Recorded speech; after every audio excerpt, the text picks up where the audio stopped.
cool. We're doing a quick live just to update you on a few things that have been happening on the channel and changes in the bag that we've been working on.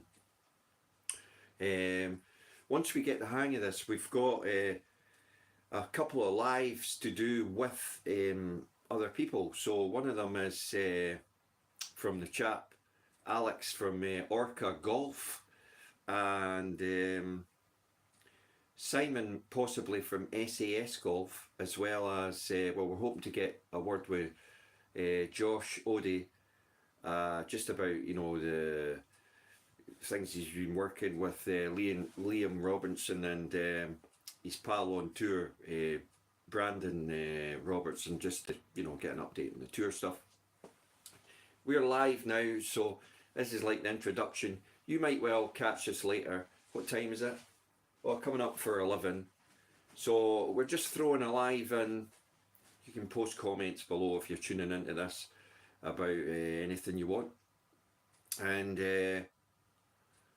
we've been playing quite a lot of course vlogs. They'll be dropping on the channel. Just like friendly 3-ball matches, just with people we know, members. So they're coming up on the channel, and obviously the channel itself, all the ad revenues for charity. It's Macmillan, Help the Heroes, Shelter UK and the Samaritans. So just to keep you posted on that, and that type of thing, you can look up the info on those. Now, equipment wise, we have made a change in the bag.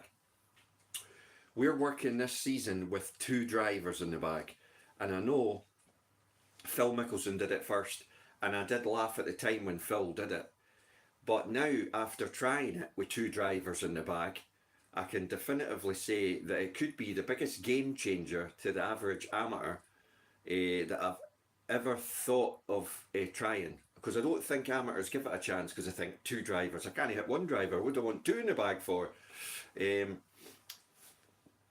The way I'm doing it is I've got the Nike Sumo Square, which basically you cannot hit any other way than straight. If you've ever tried one of these, I call it the tonk. It goes straight all the time. It doesn't go that long. If there's a tight hole or I need to hit a soft lemon fade, the Nike driver comes out. If it's windy, I can knock it down. I can run it up the fairway low under the wind. But this is what I've picked up to go the second driver, which I wanted to show you, because we've done a lot of trying drivers out. The M2 was very, very close to going in the bag, and I possibly might go in the bag with the M2. Good thing about TaylorMade drivers is I've got about 7 or 8 shafts, so I can actually have a head. Alright, how you doing? I can actually have a head changing the shafts, so I don't need to buy TaylorMade full package drivers. I can just buy the head. Genius, because I've got 7 different shafts. But this is what we're going with. We're unveiling it live. It's not the latest or greatest. It's the TaylorMade Stealth Plus. It's actually lofted down to 8.5 degrees. 8.5. Never played an 8.5 degree driver in my life before.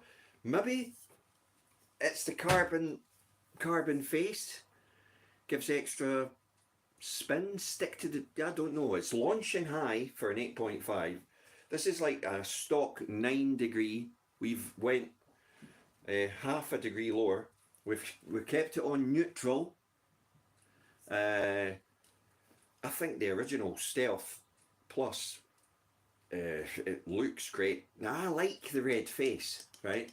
Stick your comments in if you want ask any questions. The red face is a contrast on the ball, which helps with alignment. Where am I from? A place in Scotland called Alloa, or Aloha for short. We don't get the tropical weather, but right, so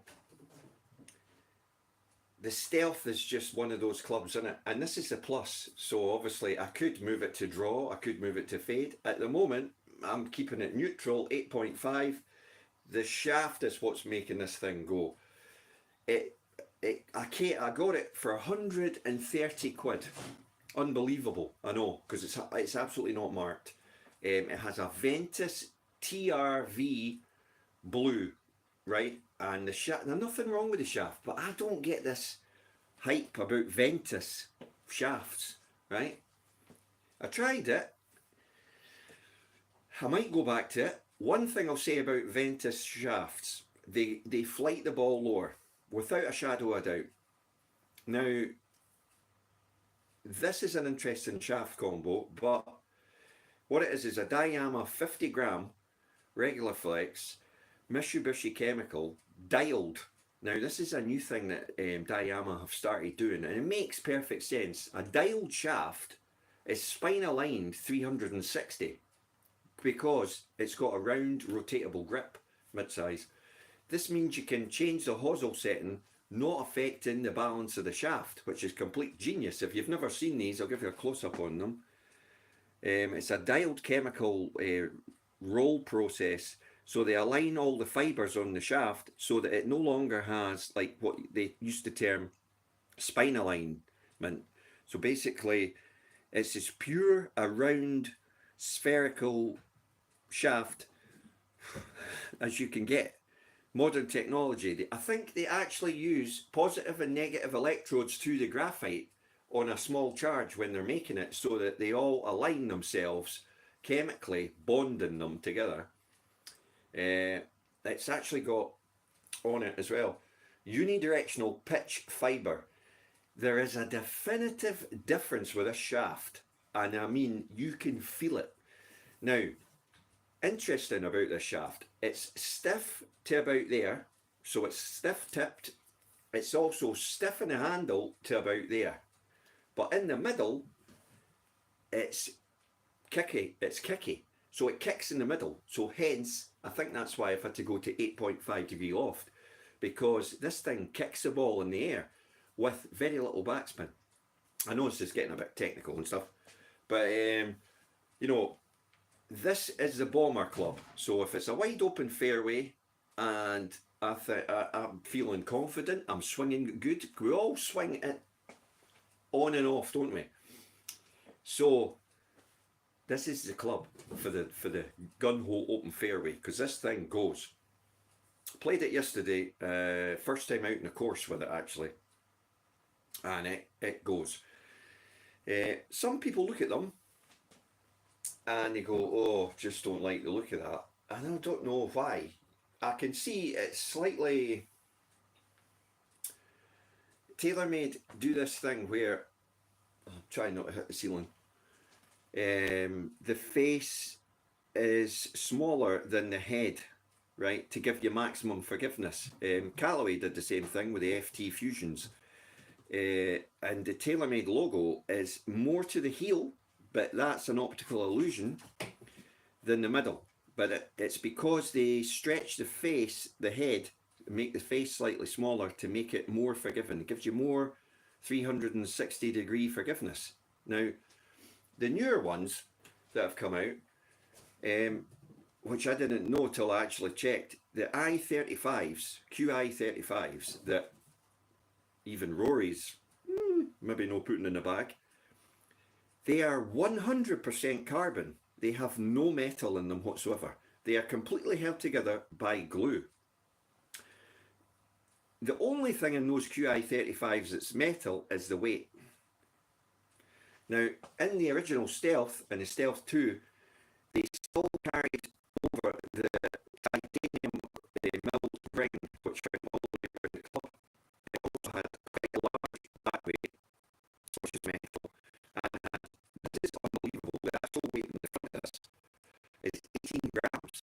So it's right near to the face, which obviously makes the driver, even though it's forgiven, it gives you the option, if you keep it in the middle, to have it low centre of gravity in the front, which should lower your spin rate if you spin the ball a lot.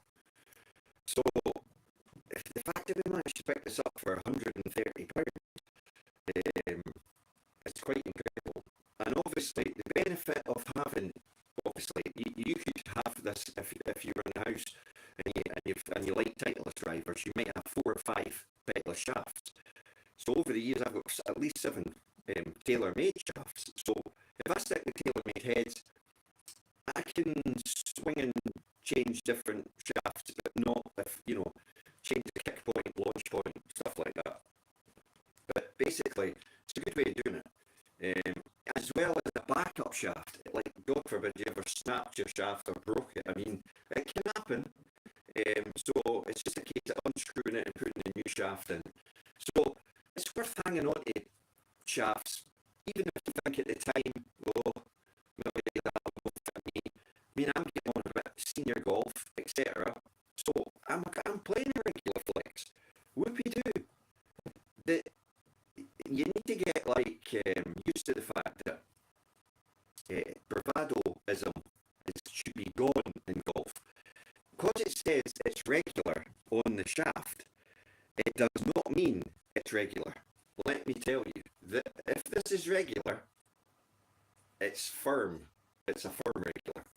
And like I said to you, the bottom of it's really stiff.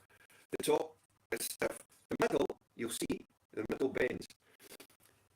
The lettering on shafts, I think people need to really get clued in about. I'll tell you why.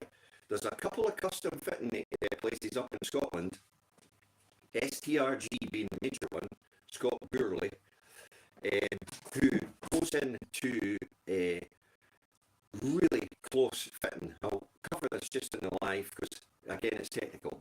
Now, when you go to get fit for a driver, he does not tell you what shaft he's given you. And he's got a way of testing each shaft on a computerized bench that actually gives you the flex points, regardless of what label is on the shaft. So he can work out what your swing speed is, and he can also see your bend profile through the cameras they've got. So he can fit you not only to the perfect head, but the perfect shaft, which means you get the 2 perfect mixes together. Now, just to give you an example, he's had players with 125 mile an hour swing speed playing, you'd think it would be an X flex or a double X flex. No, regular. Right? So what it says and what it does is completely different. So the likes of you and me watching this, we don't have all that equipment. So what does it come down to? You get a head you like, you maybe have 6 or 7 different shafts, you put each shaft in the club, you keep it at neutral and you hit a couple of balls, 10, 15 balls. With each one, you will find one that you like out of the 7. You might find 2. But you'll feel the difference, and as long as you keep that process, then you should be able to get yourself a relatively modern, good value driver that, like I say, this season playing 2 drivers in the bag. Now, I've not really lost anything out my bag because sometimes play 5 iron to gap wedge, a 54 and a 60. Sometimes I'll take the 5 iron out depending on the golf course and I'll put a hybrid in, right? But that still gives me 2 drivers, a fairway wood, a putter, and I'm at the legal limit. So I'm not missing out, because if I was to play, say I didn't have 2 drivers and I put a 3 wood in the bag for that tight tee shot or whatever that I wanted, I find the 3 wood, yeah, there'll be courses where you need a 3 wood, but you don't use the 3 wood much at all. And I feel that even on a par 5, if I've caught a good drive and I'm hitting the 7 wood off the deck, I can get on or very close. So I don't miss out on that side of it. And like I say to you, the hybrid side, 24 to 18 degrees on the hybrid side, just depending on what the course is. Is it windy? Is it not windy? These are things you can put in and out your bag on the day. but you've obviously tried them all and you're quite comfortable with them. So that's the way I'm setting up for this season. I think the driver side's going to be the biggest thing, because even the last 10 rounds I've played using the two drivers has been night and day. And GMAC, who we've got another match with on Friday, this is why we're going live, to hype him up. Right, so I've beat him 3 times in a row, so now GMAC I have poked the bear, and GMAC is absolutely raging. He is not a happy man. So we've got him at Tillyallen on Friday. We're teeing off in the grudge match of the century. But the secret weapon in the bag for GMAC is 2 drivers. And I know, I laughed when Phil did it. I thought, what is he on? But I worked for Phil round the Masters, and he won it. And you know, Phil's a great player. So also, you know, I don't know if you've looked at the new head covers or anything, but look at that for an original head cover design. That, let's be honest, that is some kind of marketing, eh? Also, the red face was genius too, because every time you saw it, you knew it was a stealth. But I mean, that is amazing. Oh, and one thing I forgot to mention about this, which the other modern drivers don't have. Considering this is full carbon, what a lovely noise it makes when you hit it. You get a ping off it. It's not a dead thump. It's a, you know, it's not as loud as the tonk, but you can hear it, eh? So it does ting. Now, the QI35 probably doesn't, because it's 100% carbon, right? 100%. Nothing in it is metal apart from the little swing weights. And here's the thing. Formula One glue sticks it together, because it's all carbon, right?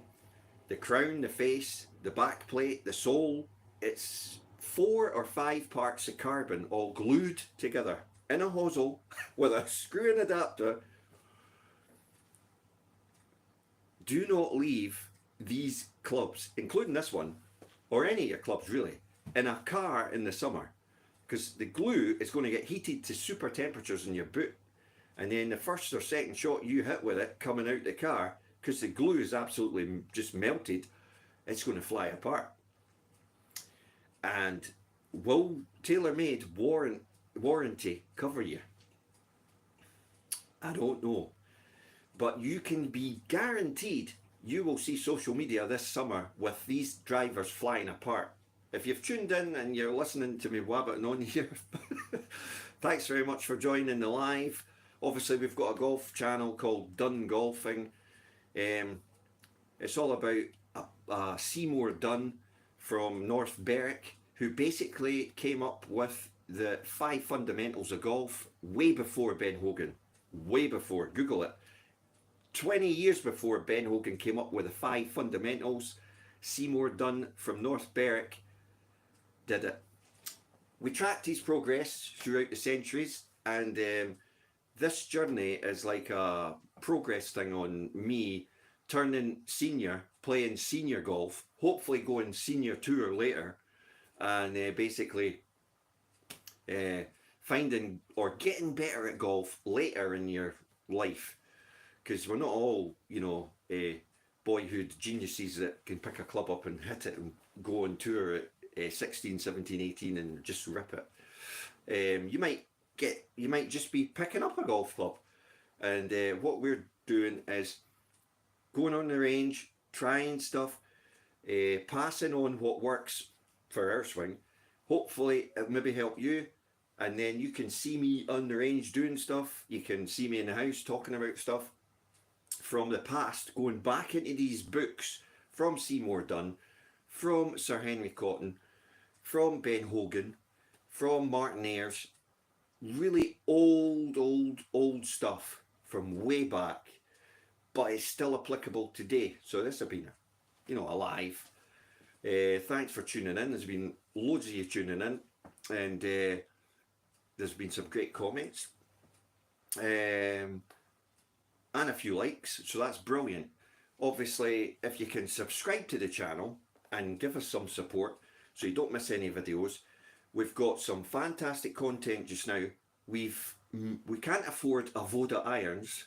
This is just an example. They're over £2,000. Combo single length. So what we've decided to do is try and build our own set that's combo single length.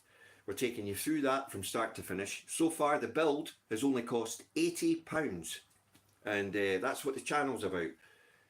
Experimenting with new and old equipment. Single length is not new, it's way back in the day someone came up with single length irons, and Bobby Jones played single length irons. Mo Norman played single length irons.